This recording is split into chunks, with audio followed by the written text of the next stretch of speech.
नमस्कार, फूड जल्लोषमध्ये आपले स्वागत आहे। आज आपण चटपटीत भडंग करणार आहोत। आता त्यासाठी शेंगदाणे तळून घ्यायचे तेलात।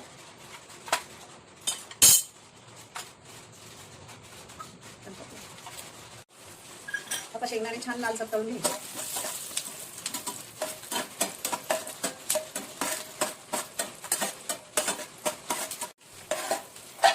शेंगदाणे छान तळून झालेले आहेत। थोडे डाळ तळून घ्यायचे अर्धवट। डाळ छान तळून घ्यायचे।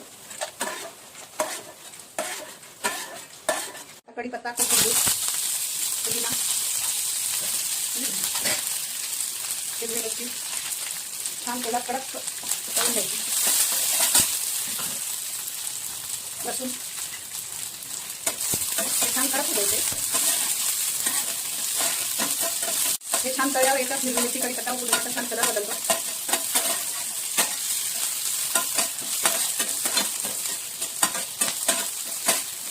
आता तुम्ही बघू शकता याचा कलर बदलला व कुरकुरीत झालेला आहे।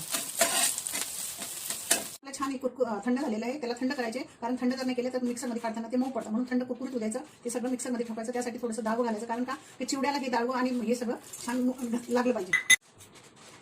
थोडं याच्यात मीठ घालायचं व मिक्सरला जाड भरडा काढून घ्यायचा। आता तुम्ही बघू शकता हे मिक्सर सगळं आपण मिक्सरला जाड काढून घेतले। ते छान आता चिवड्यात काढूया। तेल टाकून त्याच्यात जिरे, मोहरी, चिवड्यासाठी मोहरी छान तडतडूया, म्हणजे छान दिसते चिवड्यावरती। थोडे जिरे घालूया। मोहरी व जिरे छान तडतडते, थोडी तीळ घालूया। हळद घालूया। फोडणी छान तयार झालेली आहे। फोडणी छान तयार झाली, आपण आता चिवड्यात मिक्स करूया। शेंगदाणे डाळ तळलेला त्याच्यात टाकूया। साखर घालूया। मसाला छान असा सगळं मिक्स करून घेऊया।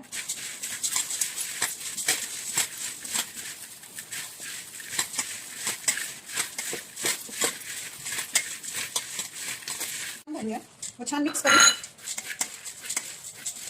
तयार आहे आपली चटपटी भडंग। तुम्ही याच्यात कांदा टमाटा करून घालून खाऊ शकता। तुम्ही नक्की करून बघा। आवडल्यास व्हिडिओला लाईक करा, चॅनलला सबस्क्राईब करा।